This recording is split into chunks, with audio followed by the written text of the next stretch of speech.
Welcome. We have a large crowd here today, and it seems to be growing. I'm Wendy Chamberlain, president of the Middle East Institute. And it is my great pleasure this morning to welcome Dr. Akbar Ahmed here at the Middle East Institute.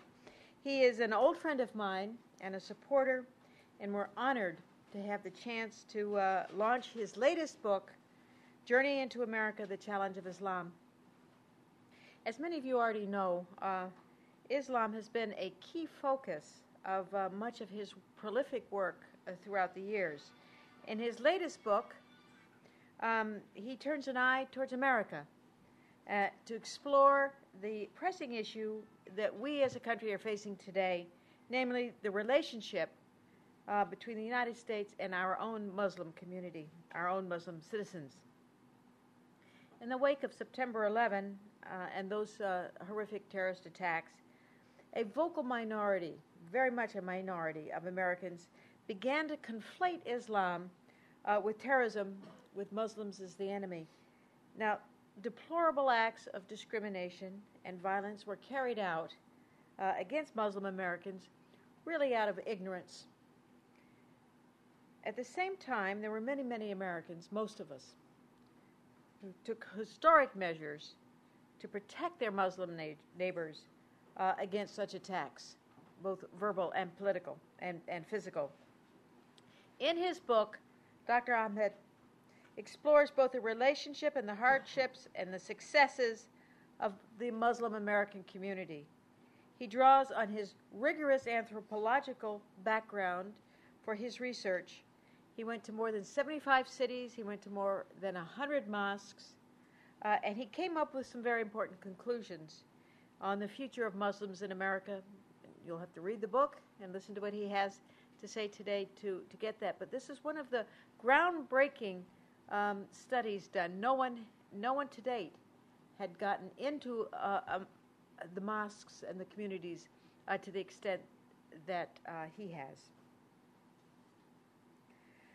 And it is no surprise then that the BBC has described his work as, quote, and him as the world's leading authority on contemporary Islam. Currently, Dr. Ahmed is the Ibn Khaldun Chair of Islamic Studies at the American University. In addition, he has the first distinguished chair of the Middle East and Islamic Studies at the U.S. Naval Academy in Annapolis, and he is a non-resident senior fellow at Brookings Institute. Dr. Ahmed has formerly served as High Commissioner of Pakistan to Great Britain. He's advised Prince Charles and former President George W. Bush on Islam.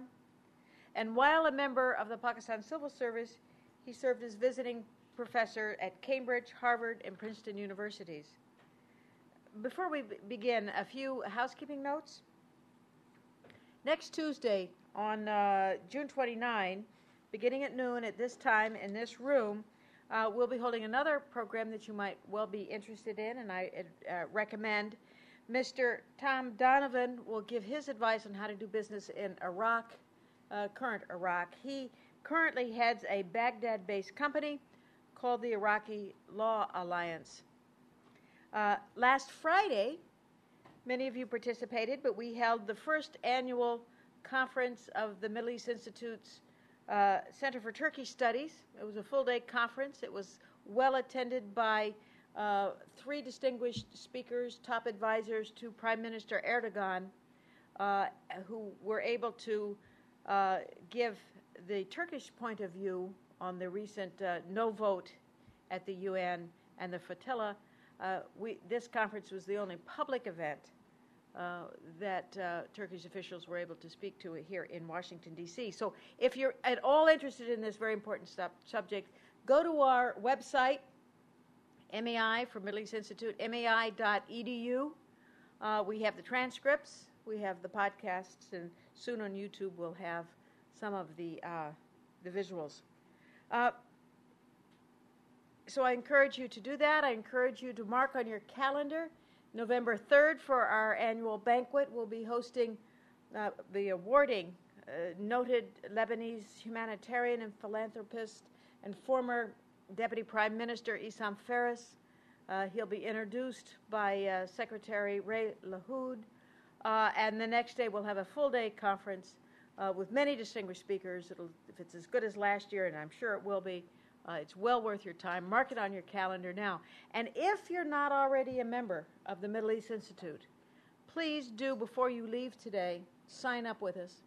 We have a lot of good programs, the Middle East Journal, the language program, the library, events like this, conferences, and a very rich and full website, but we can't do it without your support and assistance. So please join, and please join me in welcoming my friend, Dr. Akbar Ahmed.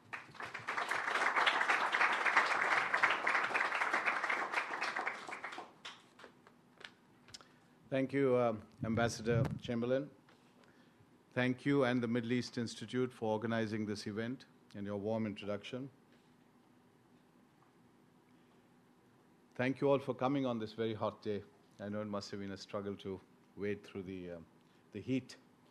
I was telling Ambassador Chamberlain that it was my training as a senior civil servant that insisted I put on this warm blazer on a day like this, and I was balancing being an American professor or a former civil servant, and the latter, I'm afraid, got the better of me. So this study, which Ambassador Chamberlain very kindly described as groundbreaking, is to be seen on several levels. On one level, it's straightforward ethnography. So we are looking at the Muslims of America, like any other community. On another level, it's raising a theoretical question. How do immigrant communities in the United States of America, in a modern post-industrial society, adjust to a society that tends to absorb and assimilate? What are the processes? Where is the resistance? Where are the conflicts? Where is the friction? On yet another level, and this is the post-9/11 world we live in, or the age of globalization, how do events over there impact us over here? 3-4 different levels, 3-4 different big questions being asked. We assumed, till very recently, that what happened over there was to be studied, discussed over there. We lived in a different world over here in the United States. In North America, we have the Middle East Institute. People often thought the Middle East Institute means scholars going off to Turkey, Egypt, Arabia, and so on, and reading local literature, learning local languages. Today we know that whatever is happening over there, Faisal Shahzad, for example, to give you a very current example, was motivated, according to what he said, by the drone strikes in the tribal areas.